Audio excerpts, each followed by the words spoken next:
have these two sets of pieces here that we'll be joining. We mark where they go, and then we'll be pre-melting solder to the back side of the top piece. I've just marked the solder placement here as a guide if you're new to this. Once the solder's been pre-melted, then we're going to set them up together and remelt the solder to join them. Before we go through the steps, just make sure that the metal is clean. Then we can go to step 1.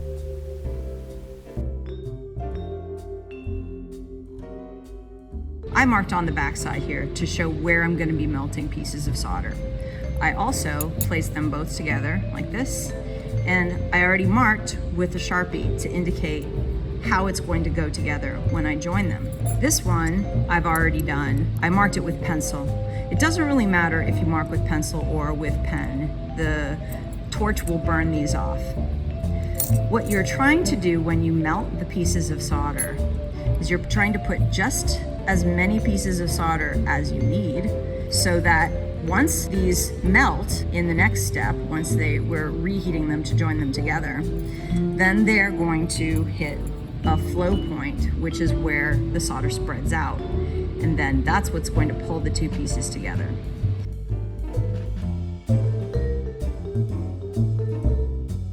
Here's where we're going to pre-melt pieces of solder. I've laid pieces out like this, and I put them on a solder board. I started heating.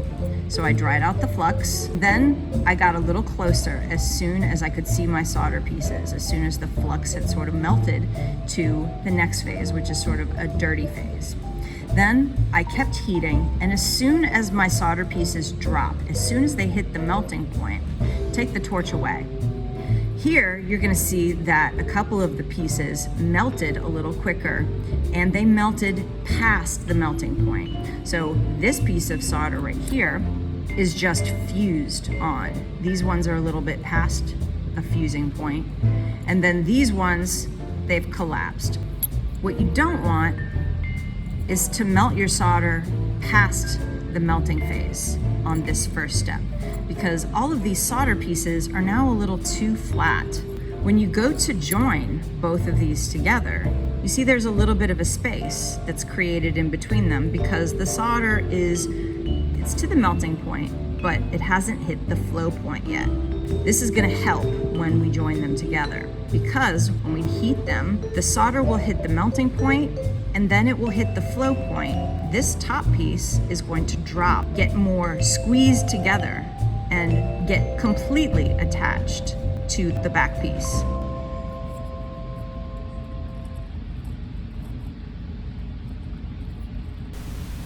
Here I have my piece of metal. This is the top piece, and I've got medium pieces of solder that I've got a flux-coated brush, and I'm just picking up the pallions and placing them where I've pre-marked. As you get more experience with this, you're certainly not going to need to mark it, but if this is your first time doing sweat soldering, it doesn't hurt. You just want to space them so that they've got enough room so that they can spread. When the pieces collapse, they're going to take up a little bit more space. You don't want them to go too far, so you do have to kind of choose your pallions, choose your solder pieces accordingly, so that they're not too big and they don't make a river when they do hit the flow point. I've lit the torch. Now I'm going to be hovering at a distance. The flame is a little bit farther from the metal than I normally would be, and that's to dry out the flux. So we are just trying to get the solder pieces so that they stay put. So it's got to get past the wet stage of the flux. So we're going to dry it out. And now you're going to see the first phase, the first visual cue of the flux, and that is crusty. That's where it's dried. And so we're just going to keep moving the torch. We're moving it a little bit closer now, and you're going to see the next phase, which is dirty. I've dried out the flux. Now it's starting to turn dirty to around the clear phase. Now I just heat this solder directly, and I'm going to watch it because I want to make sure that all those pieces hit the melting point. And I'm going to take the torch away as soon as I see that those pieces have collapsed, and they're almost going to happen. So heat anything that didn't, and that's it. So you see how it's made all these little spots. I see there's one little piece right over here that hasn't quite hit the melting point. So I'm going to relight my torch and reheat that part right here.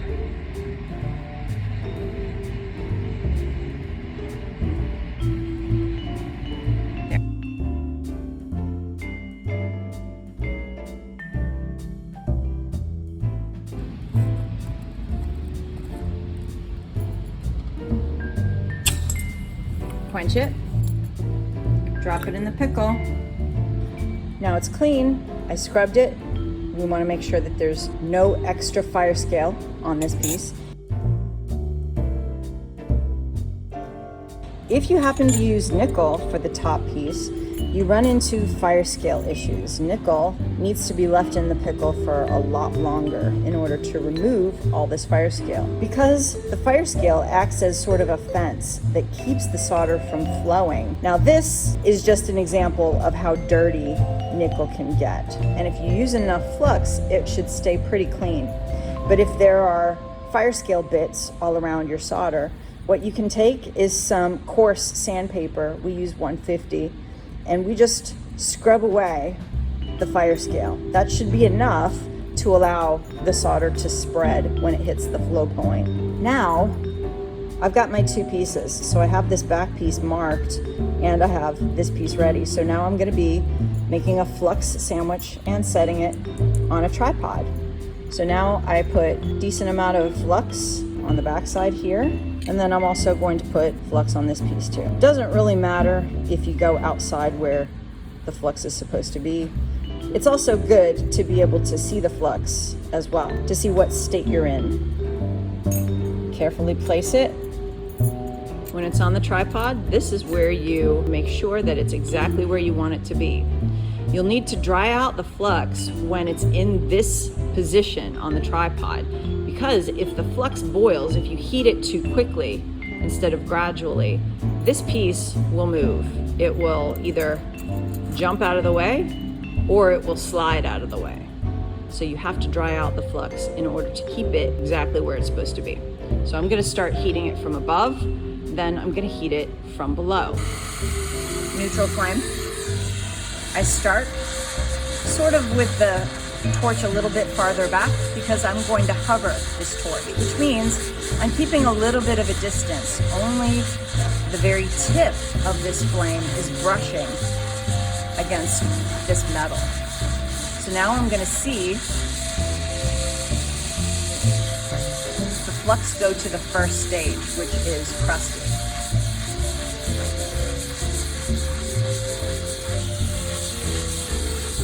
So I'm continuing to heat it.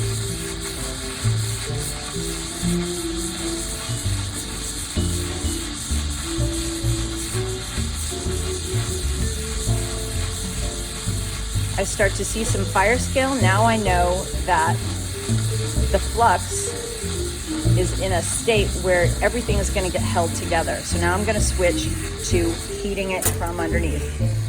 I'm pointing the torch underneath, and flames are engulfing this whole entire thing.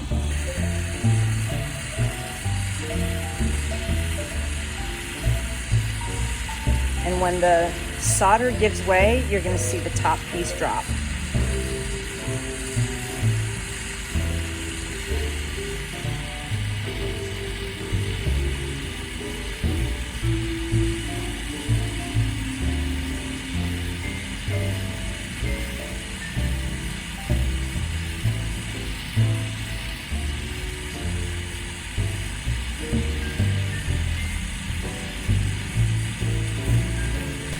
The solder flowed, but I like to heat it just a few seconds longer just to absolutely make sure that they're together, so they glow a little bit.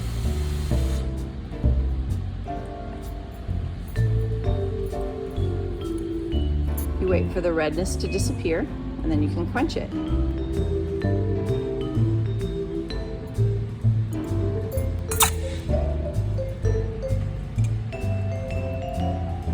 Now when you reach in, if they stay together after you've quenched it, you're successful. Now I'm gonna go and put this in the pickle and get this all cleaned up, and I'll show you what it looks like. This is what it looks like, and it is joined together.